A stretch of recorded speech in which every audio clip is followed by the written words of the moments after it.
Assalamualaikum warahmatullahi wabarakatuh. Nama saya Ferdi Kurniansyah.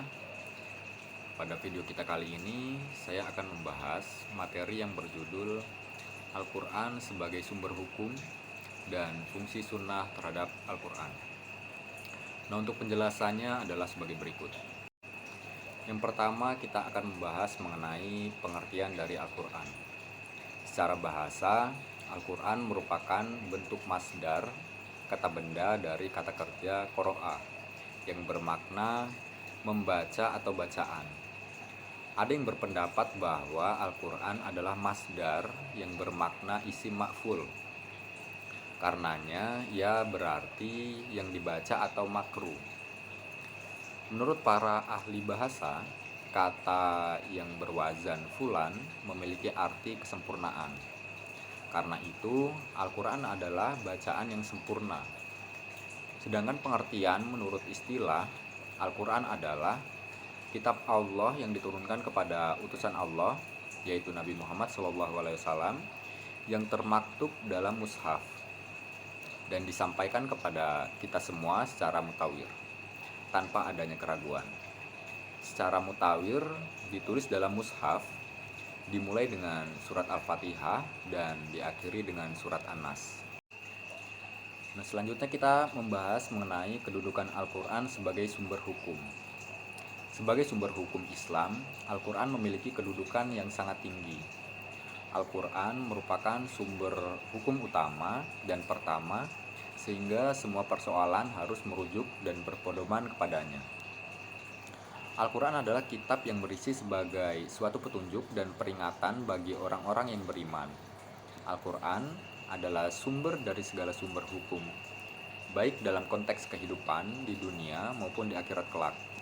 Namun demikian, hukum-hukum yang terdapat dalam kitab suci Al-Quran ada yang bersifat rinci dan sangat jelas maksudnya, dan ada pula yang masih bersifat umum dan perlu pemahaman yang mendalam untuk memahaminya. Selanjutnya kita membahas mengenai kandungan hukum di dalam Al-Quran. Terdapat 3 kandungan hukum di dalam Al-Quran.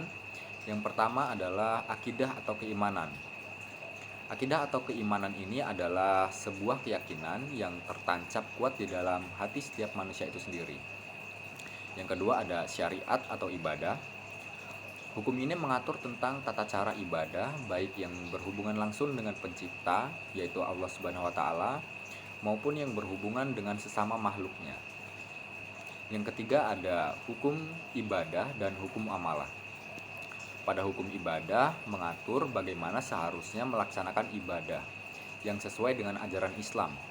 Dan pada hukum muamalah mengatur interaksi antara manusia dan sesamanya. Nah, selanjutnya adalah fungsi sunnah terhadap Al-Quran. Yang pertama adalah pengertian sunnah. Kata sunnah ditinjau dari segi lughawi yang diambil dari bahasa Arab yang berarti adah atau tradisi dan kebiasaan, di mana tradisi dan kebiasaan mencakup yang bersifat baik, buruk, ataupun terpuji dan tercela. Dengan demikian, maka sunnah dalam ungkapan lain adalah al-thoriq, al-mutadah, hasanah, khanat, al-syiah. Di dalam Al-Quran, kata sunnah disebut sebagai secara berulang-ulang, baik dalam bentuk mufrad maupun dalam bentuk jama'. Maka sunnah ditinjau dari segi syara adalah identik dengan hadis. Pengertian ini ditunjukkan oleh Muhammad Ajaj Al-Khatib. Apabila lafaz-lafaz sunnah ada dalam syara, maka maksud dari sunnah adalah suatu yang diperintahkan, dilarang, atau dianjurkan oleh Nabi Muhammad SAW. Nah, selanjutnya adalah yang kedua, fungsi sunnah terhadap Al-Quran. Yang pertama ada sunnah sebagai penguat atau takkid hukum dalam Al-Quran. Yang kedua, sunnah sebagai penjelas dan penjabar apa yang dibawa oleh Al-Quran. Nah, yang ketiga, sunnah sebagai penetap hukum yang belum diatur di dalam Al-Quran. Nah, kesimpulannya adalah Al-Quran adalah kalam Allah Subhanahu wa Ta'ala, wahyu yang disampaikan kepada Nabi Muhammad SAW melalui malaikat Jibril dan diajarkan kepada umatnya, dan membacanya merupakan suatu ibadah. Al-Quran adalah sumber hukum utama selain sebagai kitab suci. Oleh karena itu, semua ketentuan hukum yang berlaku tidak boleh bertentangan dengan hukum-hukum yang terdapat dalam Al-Quran. Selanjutnya, sunnah adalah segala ucapan atau perkataan, perbuatan, serta ketetapan takrir Nabi Muhammad SAW yang terlepas dari hawa nafsu dan perkara-perkara tercela. Sunnah merupakan sumber hukum kedua setelah Al-Quran.